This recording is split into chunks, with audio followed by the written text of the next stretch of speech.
Hoy estoy con la abogada del espacio y voy a pasar un día completo con ella, Camila. ¡Yay! Vamos por un día lleno de emoción y ya justo vamos a empezar con la primera reunión, que es con el director de la unidad de pequeños satélites de la NASA. Vamos a ver qué tenemos para hoy. Empecemos con esta reunión y ya les damos todo el contexto de quién es Camila y por qué es la abogada del espacio. Y yo jurándonos unos minuticos de empezar la reunión. Empezamos. Definitely change our lives, and that's why I have exciting news to share with you, because a group of investors is looking to coming to Colombia video. It's the community of my friend Ana, the next space lawyer in Colombia. Hi, Anna. Hi! Nice to meet you. Nice to meet you too. And this is our community of... Hello, community. Look forward to working with you and meeting you in the future. Yes! With more space lawyers in Colombia. More space for all. Thank you, Dr. Faye. Have an amazing day. Oh, thank you. Estoy feliz que esta abogada, amiga y mujer tan admirable hoy me haya permitido pasar un día con ella, porque ya les voy a contar quién es Camila, pero antes, ¿qué era esa reunión? ¿Con quién estabas? Contales un poquito. Gracias, Anita. Bueno, la reunión fue con Craig. Él es el director de una unidad de la NASA que se encarga netamente de Small Spacecraft Technology, de todas las tecnologías de esta industria que son pequeñas y medianas. Con Craig estamos trabajando en un proyecto muy lindo para permitir que empresas colombianas participen de esta industria directamente con el apoyo de NASA. Entonces estamos vinculando sectores económicos que hacen parte de esta cadena de suministro, como para ir dando una pista, paneles solares, AI, semiconductores, lo que ya tenemos aquí en Colombia. Y así crear un puente. Y en ese puente pues vienen los facilitadores, que somos los abogados, que les damos claridad regulatoria de, bueno, y esta, si el empresario dice, ok, ya veo hoy la oportunidad, tengo el puente, pero va a necesitar saber cuál es la regulación. Entonces, paralelamente estamos construyendo un guidebook de regulación de forma muy amigable para empresarios, para abogados, para que se entienda cómo está regulada la industria del espacio. Vamos a hacer un break porque todo fue muy rápido, nos encontramos, estuvimos en la reunión, pero Cami inicia su día con algo muy lindo y como este canal también es de bienestar, se los vamos a compartir en este momento. Yo siempre inicio el día intencionándoselo a mi padre y pidiendo mucha sabiduría para todo lo que vaya a hacer en el transcurso del día. Así que tengo mi devocional en donde me da una oración para cada día y me sugiere también versículos de la Biblia para que yo estudie. Entonces, el de hoy es muy lindo, se los comparto. Qué grande es tu bondad, Señor. Tú la reservas para los que te respetan y la ejerces en presencia de todos con los que se refugian en ti. Amén. Y lo que me genera es mucha seguridad, confianza de que soy una hija amada, muy amada. Bueno, se nos fue la mañana conversando en reuniones, hablando sobre varios temitas laborales y ya vamos rumbo a almorzar, ya les mostramos. Llegó la hora del almuerzo y vinimos para alimentos nutritivos para que sigamos conversando con esta mujer tan admirable y que ustedes le dejen todas las preguntas sobre derecho del espacio.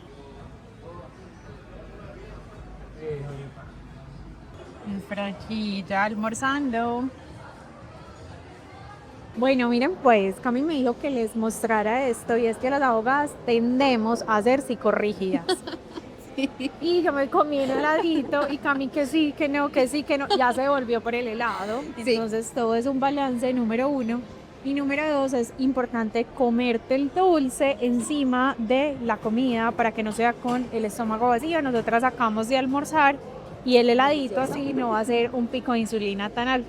Sí. Entonces que Cami se lo compre, ¿cierto? Sí, pero eso sí, es helado sin azúcar. Aunque después Ana nos va a explicar cómo diferenciar qué tan buenos son los productos sin azúcar, sin gluten y aquellos que tienen esa opción como... Sí, porque a veces, aunque digan sin azúcar, están llenos de aditivos, grasas vegetales y no es una buena opción aunque diga sin azúcar. Sí, y la verdad, hace parte de quién somos y por eso nos llevamos bien, porque preguntamos en el restaurante, ¿y qué tiene? ¿Y con qué lo hace? ¿A base de qué está hecho? No, y les digo, ya, ahorita está súper de moda la stevia, pero puede pasar como sucedió con la canola, que apenas la estaban estudiando y decían que era lo mejor y ya después sacaron los efectos negativos. Lo mismo puede pasar con la stevia, pero sí hoy optamos por heladito con stevia. Sí, y a seguir. Ahí viene la niña feliz. Chocolate sin azúcar y crema de pistacho. Es un blog corporativo, por favor, saca la voz. Eso lo vamos a hablar más adelante. Aquí podemos usar diferentes tonalidades. No hay ningún problema.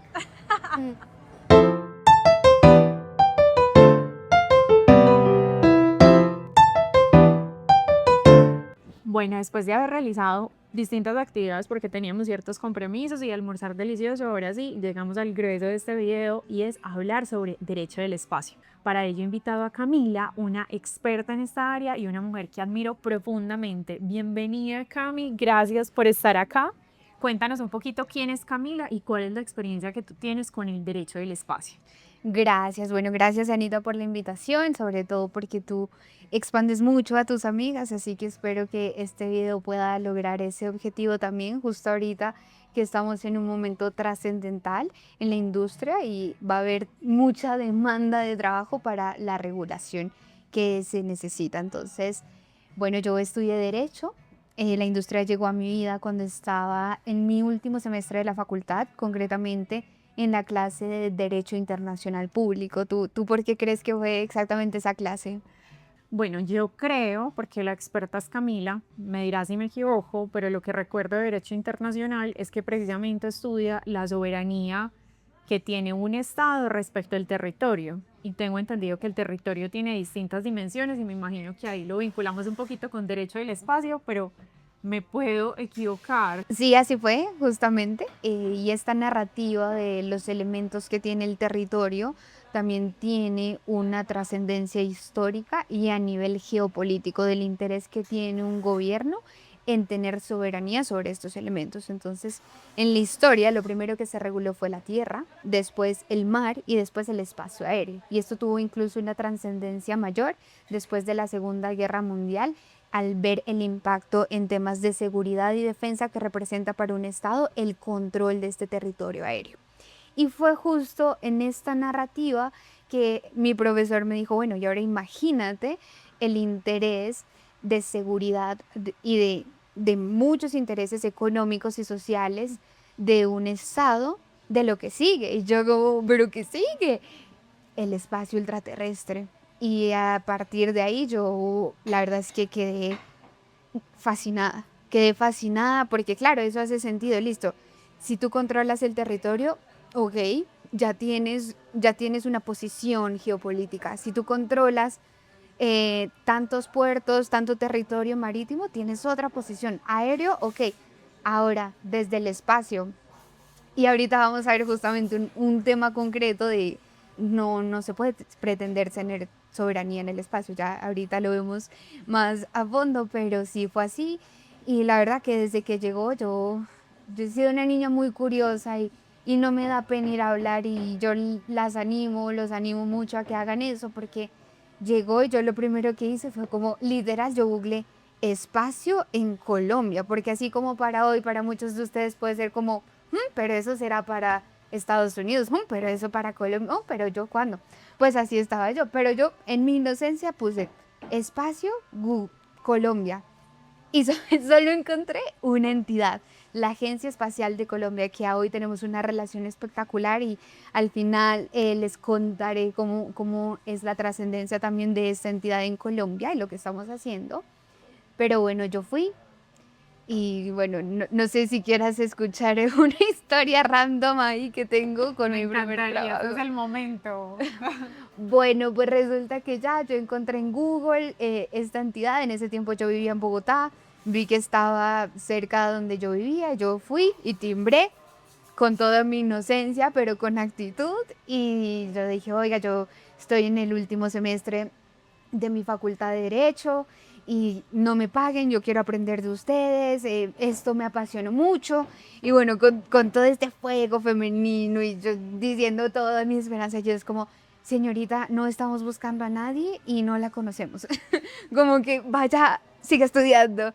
Y yo, bueno, pero no, yo seguía, yo sentía algo y yo decía, no, yo tengo que ir otra vez. Y yo fui 2 veces más, me pedí el correo, después le escribí directamente a la fundadora y como al mes, eso fue en pandemia, al mes me llamaron y me dijeron, bueno, tú eres abogada, sabes de contratos, sabes de derecho internacional público, te gusta derecho internacional privado, listo, ven y tranquila, te vamos a pagar. Y ahí hice mi práctica y fue pagada el Wow. espacio, o sea, ¿qué más yo podía?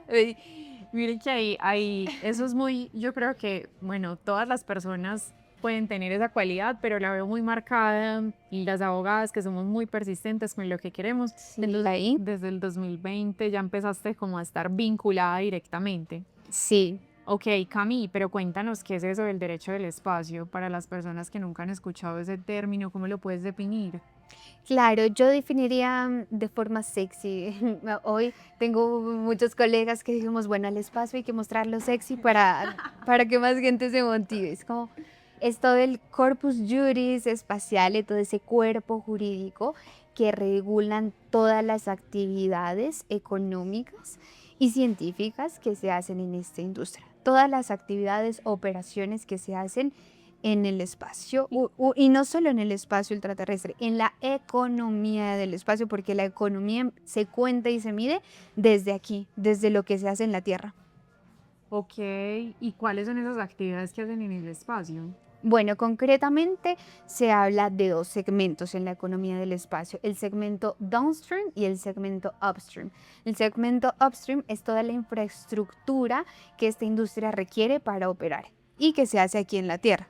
Por ejemplo, un puerto espacial, una lanzadora, que si hacemos una analogía con el sector aeronáutico, sería un aeropuerto. Toda la infraestructura que esta industria necesita para lanzar objetos espaciales, para captar esos datos y traerlos nuevamente a la Tierra.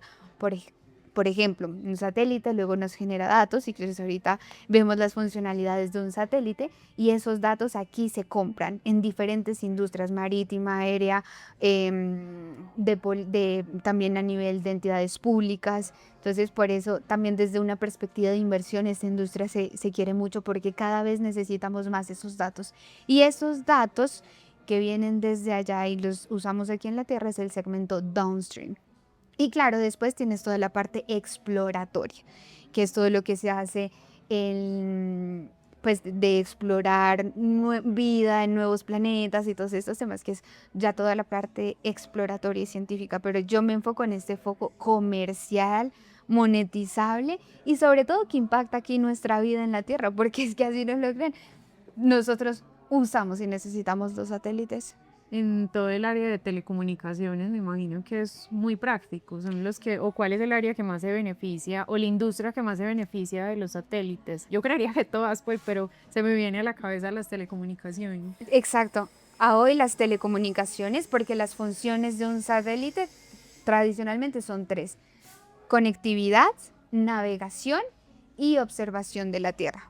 De forma general, el grueso económico ha estado en las telecomunicaciones, conectividad 5G, conectividad en zonas remotas, que esto a nivel social ha tenido un impacto muy lindo con, por ejemplo, la constelación de Starlink, lo que significa son satélites que llevan conectividad a áreas rurales muy remotas donde de otra forma no llegaría la Guajira, pero también en términos comerciales, las aerolíneas hoy se abastecen de conectividad satelital para que en tu vuelo tú compres conectividad y sigas trabajando en tu vuelo. Wow. Bueno, y las otras 2, navegación, GPS, esto también impacta la industria marítima para que tú tengas como el monitoreo y la trazabilidad en tiempo real del shipping, de todo el transporte marítimo. Y a mí la que más me gusta es observación de la Tierra, que es imágenes satelitales por el impacto socioeconómico tan lindo que tiene aquí, porque tú con eso prevés desastres naturales, incendios, o tú puedes ver cómo mejorar la infraestructura vial y urbana de una ciudad porque tienes imágenes históricas, cómo fue 10 años atrás, cómo ha evolucionado a hoy, qué cambios debería hacer. O sea, es literal vernos desde el espacio y eso cambia. O sea, tú ves absolutamente todo. Y por supuesto, tiene su lado de seguridad, ¿no? Que de ahí viene la historia que te había contado, el control que tiene un Estado de observar desde el espacio en términos de seguridad y defensa es Y ahora que hablas espectacular. de control y Estado, me parece importante como compartir eso y es, ¿hay algún Estado que tiene la soberanía sobre el espacio o el espacio es patrimonio de la humanidad? El espacio es patrimonio de la humanidad y bueno, aquí viene el corpus juris del espacio. A nivel internacional hay 5 tratados que forman este grande cuerpo de la regulación. Esos 5 tratados, el primero es en donde están los principios del derecho internacional del espacio. Que el más importante a hoy a tener en cuenta es eso, de que ningún Estado puede pretender tener soberanía sobre un elemento celestial o en general sobre el espacio ultraterrestre. Pero hoy vemos prácticas que van en contra de eso un poco, entonces es como, ok, entre permitir el acceso equitativo al espacio, y aquí viene la controversia, que no puedes tener soberanía, pero también se entiende que es libre a que los estados puedan ir y explorarlo. Entonces, Pero decíamos que en términos, ahorita antes del video que veníamos conversando un poquito de este tema tan interesante, decíamos en teoría ningún estado puede ser dueño del espacio, pero si vamos a la práctica, el dueño del espacio es de Estados Unidos.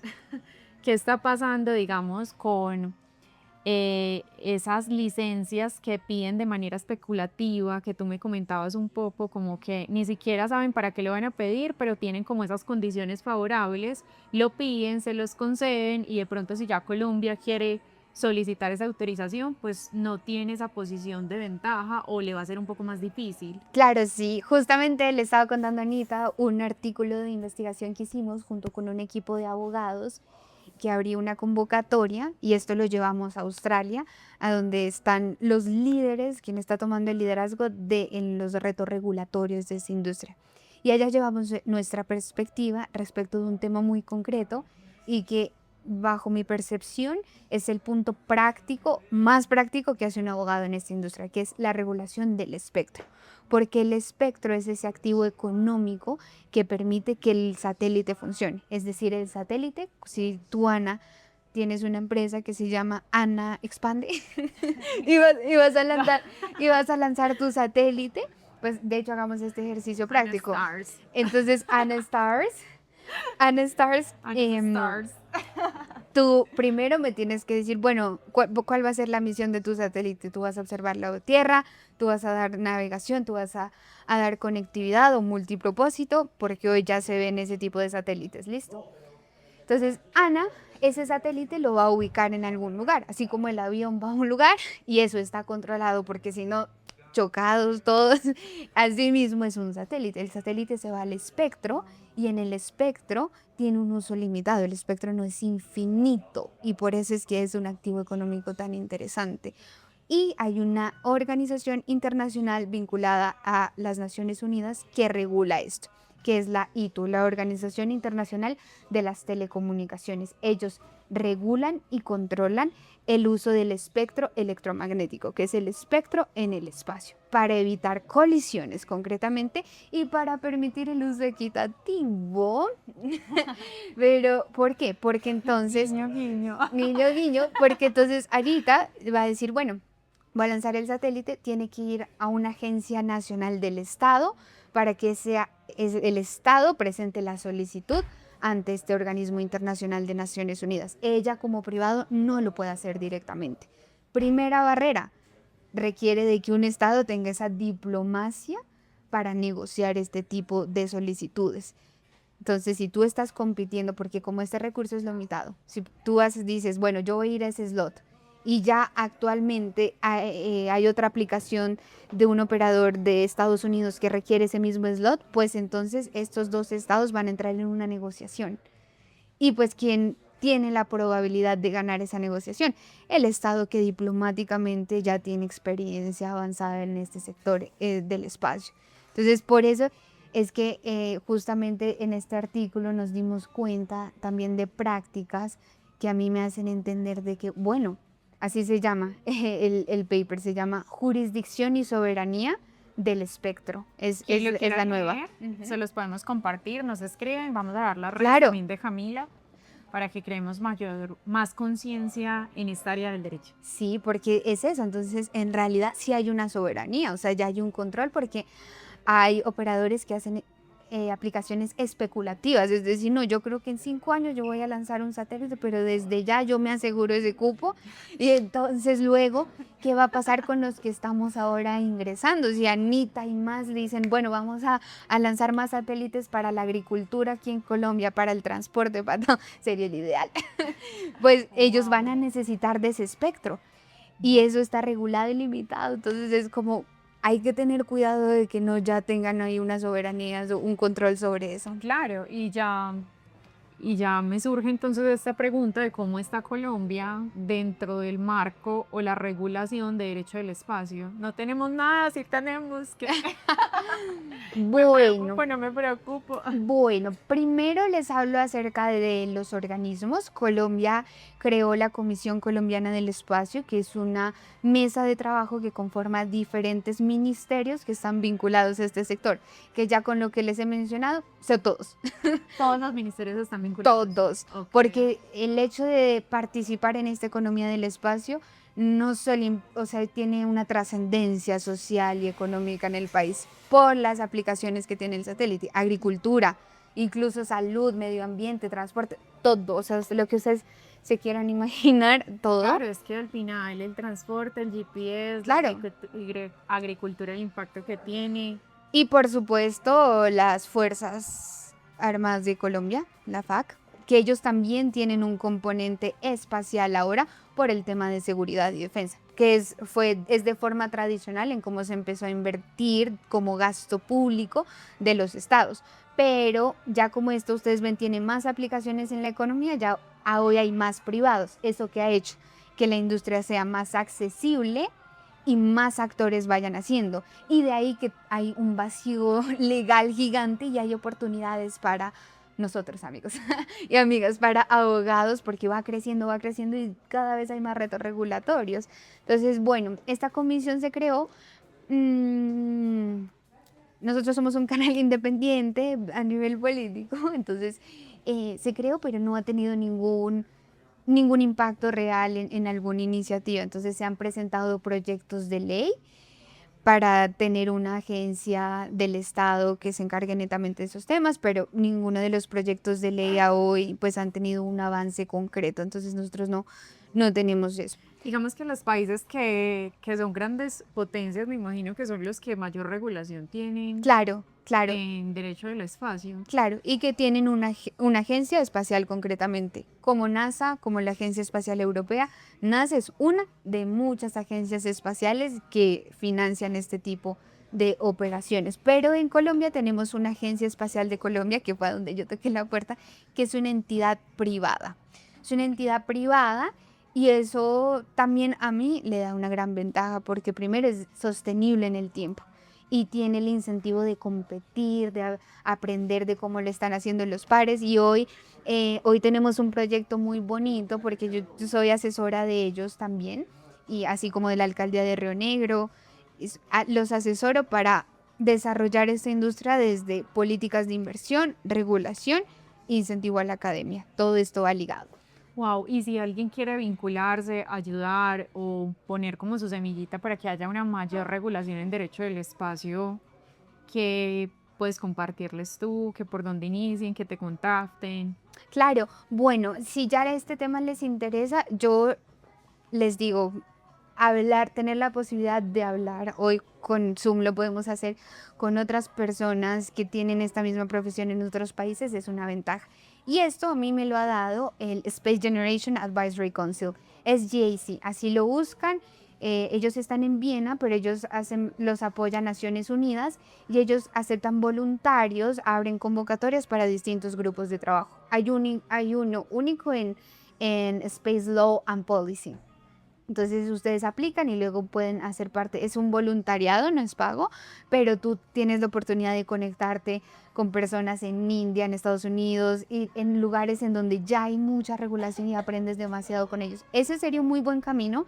Luego ellos te conectan con becas, con oportunidades. Entonces SGAC, Space Generation Advisory Council, hacer parte de estos grupos de investigación. Entonces ahí tú lo que haces es investigar.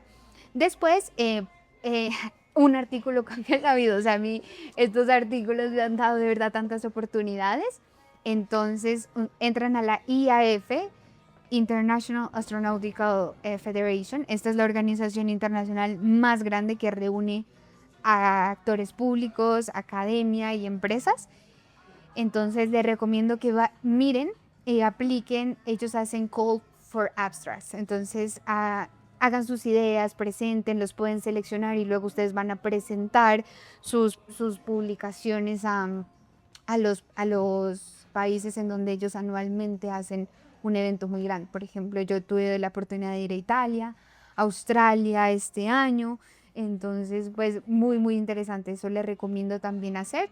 También darles una guía clara. O sea, si ustedes ya a hoy les interesa o tienen experiencia en derecho internacional público, como les decía, derecho internacional privado, contratos, comercio internacional, como con ese foco a donde hay casos con diferentes criterios de extranjería, ya tienen como una luz verde. También un tema de gran trascendencia es el de seguros, que aquí hay vacíos y es muy interesante porque, claro, imagínate riesgo, o sea, es De como... hecho, ahorita lo hablábamos porque comentábamos un caso pues de una radióloga y ustedes saben que yo soy experta es en derecho laboral y de la seguridad social y yo le preguntaba a Cami cuáles son las garantías que tienen las personas que trabajan en derecho del espacio y sobre todo si van a hacer un puerto aeroespacial, ¿cierto? ¿Qué riesgos tendrían esas personas? ¿Qué cobertura tendrían en su seguridad social? Y creemos que ahí hay un Claro, tema también interesante a desarrollar, a claro, es que desarrollar. cubre todo esto. Y bueno, también para decirles, yo les dije como los principales organismos que hay ahorita ya a nivel internacional. En Colombia, esta Comisión Colombiana del Espacio, la Agencia Espacial de Colombia como entidad privada, pero en Colombia también tenemos la Agencia Nacional del Espectro, que con ellos estamos haciendo un trabajo para también desarrollar esta capacidad de porque ellos serían inicialmente quien debería hacer la aplicación ante la ITU como agencia del Estado que maneja temas del espectro.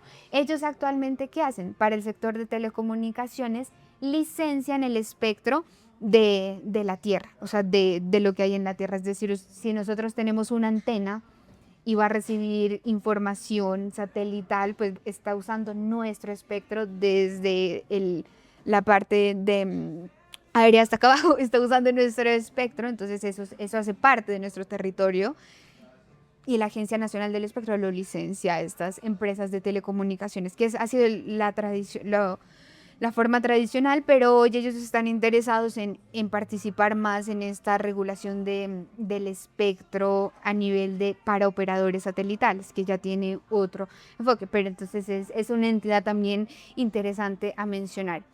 Normalmente, ¿cómo funciona? Un estado debe desarrollar su National Space Act, su legislación nacional. Si ese estado ha firmado alguno de los 5 tratados que se han desarrollado en COPUOS, en UNOSA, que es la entidad de la Organización de Naciones Unidas para el Espacio Ultraterrestre, UNOSA, ellos son quienes han desarrollado los 5 tratados. Nosotros, Colombia, hacemos parte de esos tratados, entonces al hacer nuestra legislación nacional debemos acoplarnos a esos 5 tratados. Pero a nivel regional también hay, y a nivel regional se debería ver en la CAN. Aún no hay mucho al respecto en la CAN porque a nivel de América Latina y América del Sur. Bueno, definamos qué es la CAN porque seguramente hay personas que no son abogados, entonces la CAN es la Comunidad Andina de Naciones. de Naciones. Y ellos regulan todo el tema a nivel región de diferentes temas, ambiente, propiedad intelectual, de muchos temas. Entonces, así vendría como el cuerpo. UNOSA a nivel internacional, la CAN a nivel regional y ya cuando nosotros tengamos nuestro National Space Act, que Va a ser pronto, créanme porque sí los digo, pero va a ser pronto. Bueno, esa es la pregunta que me surge y te quería realizar a continuación y es, ¿qué le espera a Colombia en los próximos 5 años en el marco del derecho del espacio? Bueno, le esperan muchas oportunidades porque, bueno, tú me preguntaste de que yo, cómo había sido mi camino en los últimos años desde que la industria llegó a mi vida. Yo no me dediqué concretamente al sector espacial después de esa experiencia de que fui a tocar las puertas. De ahí me fui a la OCDE, una entidad en París en donde aprendí muchísimo de políticas públicas de inversión. A hoy entiendo por qué Dios me puso antes en ese camino, porque yo no puedo desarrollar regulación si primero no desarrollo la industria en el país. Entonces ahorita con distintos aliados a nivel de gobierno nacional, local, actor privado, estamos trabajando para traer inversión en lo que Colombia puede participar dentro de esta economía upstream y downstream. Por ejemplo, un puerto espacial. Colombia tiene una de las mejores localizaciones para tener un lanzamiento. Por ejemplo, el de la Unión Europea está aquí en la Guyana Francesa, al lado, porque está cerca a la línea ecuatorial. El Ecuador.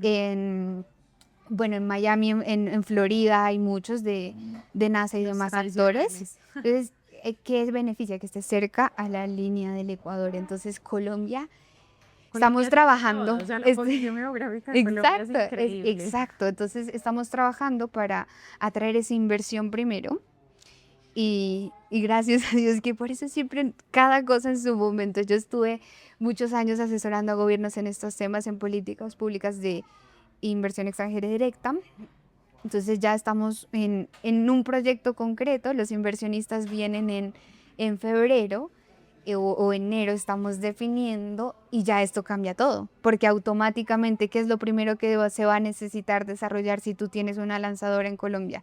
Un National Space Act. ¿Y qué se requiere? Abogados curiosos que la quieran sacar del planeta. Yo quiero revisar todo en relación con el vínculo laboral de esas personas que trabajen para estas organizaciones o estén vinculados con estas investigaciones. Claro, claro. Y bueno, de hecho la primera reunión que tuvimos con NASA también fue para paralelamente ir activando el músculo económico, conectando sectores que ya tenemos aquí en el país y sobre todo donde estamos, en Medellín, en el Distrito de Ciencia, Tecnología e Innovación, demasiado AI, software development, paneles solares y todo eso se requiere para la construcción de un satélite. Entonces, eso es lo que estamos intentando hacer con Craig. Ya hicimos un webinar, decir, hagamos fuente, activemos al sector privado. Y pues con la academia también, por supuesto, ese va a ser el ideal, tener aquí en el país el primer programa de derecho del espacio, así como en su momento antes no había programas de derecho aeronáutico hasta que la industria se desarrolló. Claro. De ramas del derecho, propiedad intelectual. Ahora es algo muy común, pero en su momento no era una materia obligatoria, era una materia optativa en muchas facultades, había mucho desconocimiento sobre la propiedad intelectual y sigue permaneciendo ese desconocimiento en algunas áreas, pero ya hay más avances sobre la regalía. Exacto. Tantos temas, ¿cierto? Bueno, yo creo que para no extendernos más, porque ya tenemos una clase de pilates, continuamos este día con Cami, les vamos a dejar ahí las redes de ella para que la contacten. De pronto hay un inversionista que diga, wow, yo quiero contribuirle al derecho del espacio a través de Camila, entonces ahí la contactan. Sí, sí. Vamos sí. entonces para Bueno, clase. maravilloso, gracias. Bueno, aquí ya vamos para nuestra clase de pilates, un poquito precisas. Navikasti. Istedigo, ilofix. Isina yusina refreta becro y su. Nos quedamos hablando en esta librería sobre derecho del espacio y llegamos un poquito precisas a la clase de pilates, no pudimos grabarles mucho, pero queremos cerrar este video contándoles, Cami, cuáles fueron esos retos cuando escogiste derecho del espacio. Mientras aprovechamos y terminamos aquí de reforzar que hoy hicimos bracito. Bueno, wow, los retos empezaron desde mi familia, la verdad. Mi papá hasta un día me llamó preocupado, como, pero tú, ¿cómo, en qué vas a conseguir trabajo? ¿No? Como, aterriza y yo cada vez orando más y Dios más claro con el propósito. Y Y bueno, pues sí, en realidad ese fue un reto, como encontrar la forma de hacerlo financieramente sostenible y viable para mi vida. Yo creo que es de responsabilidad mía también decírselos. Y bueno, después él me fue dando las oportunidades. Yo actualmente soy asesora de un Venture Capital, un fondo de inversión. Ok. Y bueno, por ahí estoy haciendo lo que amo hacer y me pagan por ello porque el fondo ahorita está invirtiendo en startups que estén enfocadas en este sector. Entonces, claro, tú como inversionista, lo primero, bueno, te quieres saber muchas cosas y en realidad eso es muy variado. Hay inversionistas que invierten solo hablando con el fundador y dicen, uy, me cayó bien este tipo. Pero normalmente cuando haces un due diligence, pues uno tienes que saber del sector y todos los tecnicismos, la forma de comercializar todo el modelo de negocio que ellos tengan y los riesgos regulatorios, por supuesto. Y entonces, ¿qué les dirías a de pronto qué le dirías más bien a alguna persona que estuviese interesada en ejercer derecho del espacio, en centrarse en esta área del derecho, pero está dudosa como por los ingresos o por las oportunidades? Yo le diría que igual que cualquier otro nicho, este nicho, siendo objetivo, es el más exciting y creciente, o sea, digo, es el momento de la ola, así que primero educarse mucho y a medida que te vas educando, vas encontrando más caminos, más personas y luego las personas te alinean, o sea, te dicen como, bueno, aplica esta beca, aplica con esta organización y es de, en realidad, persistir. Por ejemplo, en ONU pueden encontrar trabajo porque esto es public policy a nivel internacional. Entonces, si tú tienes un background en public policy, advisor o derecho internacional, podrías aplicar a los cargos de UNOSA. Ya depende de lo que se alinee a ti, pero los trabajos hay. Te vas a tener que relocalizar probablemente hasta que terminemos de desarrollar la industria aquí en el país. Pero bueno, yo decidí quedarme en Medellín y apostarle a crear la industria en Medellín, entonces, pues en Colombia. Así que bueno, si te quieres quedar aquí, enfócate en inversiones, políticas públicas, asesorar a gobiernos concretamente, todo este tema. Pero afuera hay millones de oportunidades. Bueno, debemos de salir, Cami, ¿qué sería lo último que les dirías hoy para despedir en este video? Bueno, que si se alinea con el propósito, luchen por sus sueños porque Dios siempre ilumina el camino. La forma en cómo me lo ha hecho a mí ha sido maravilloso con el fondo de inversión y paralelamente participando activamente aquí en el país con distintos actores para hacer posible este sueño y que estemos más cerca. Y la industria apenas se está desarrollando, o sea, hay muchas oportunidades ahí, ¿cierto? Es correcto. Bueno, un abrazo, Chao, nos vemos. cuídense. Bueno, y no olviden, Suscribirse a este canal. nos vemos.